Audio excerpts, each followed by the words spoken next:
ಸೊಳ್ಳೆಗಳು ಸಾಮಾನ್ಯವಾಗಿ ನಸುಕಿನ ಜಾವ ಮತ್ತು ಕತ್ತಲಾಗುವ ಸಮಯದಲ್ಲಿ ಅತಿ ಹೆಚ್ಚು ಸಂಚರಿಸುತ್ತವೆ ಮತ್ತು ಮಾನವನ ದೇಹದ ಮೇಲೆ ಆಕ್ರಮಣ ಮಾಡಿ ರಕ್ತ ಹೀರುತ್ತವೆ. ಇದರಿಂದ ಡೆಂಗ್ಯೂ, ಮಲೇರಿಯಾದಂತಹ ಕಾಯಿಲೆಗೆ ಮನುಷ್ಯ ತುತ್ತಾಗ್ತಾನೆ.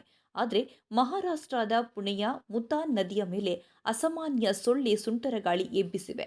ಕೋಟಿಗಟ್ಟಲೆ ಸೊಳ್ಳೆಗಳು ಸುಂಟರ ಗಾಳಿಯಾಗಿ ಸುತ್ತೋದನ್ನು ನೋಡಿ ನಿವಾಸಿಗಳು ಭಯಭೀತರಾಗಿದ್ದಾರೆ.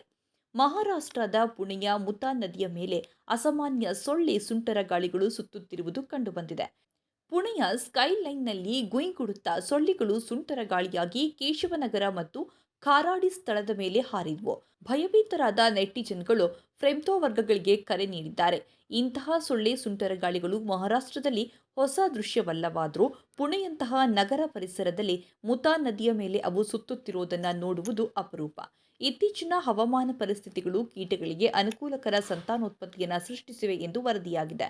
ಬೃಹತ್ ಸೊಳ್ಳೆಗಳ ಸಮೂಹವು ಆರೋಗ್ಯದ ಮೇಲೆ ಬೀರಬಹುದಾದ ಪರಿಣಾಮಗಳ ಬಗ್ಗೆಯೂ ಹಲವರು ಕಳವಳ ವ್ಯಕ್ತಪಡಿಸಿದ್ದಾರೆ.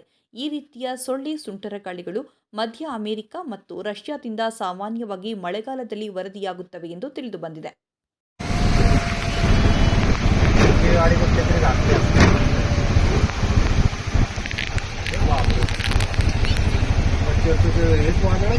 वादळ पूर्ण खूप आहे.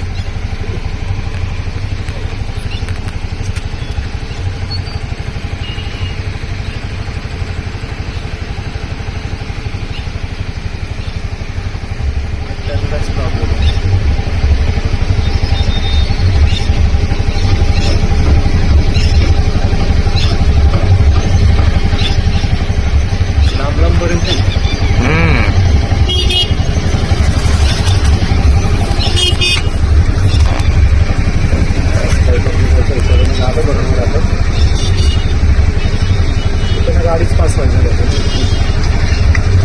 त्याच्यातली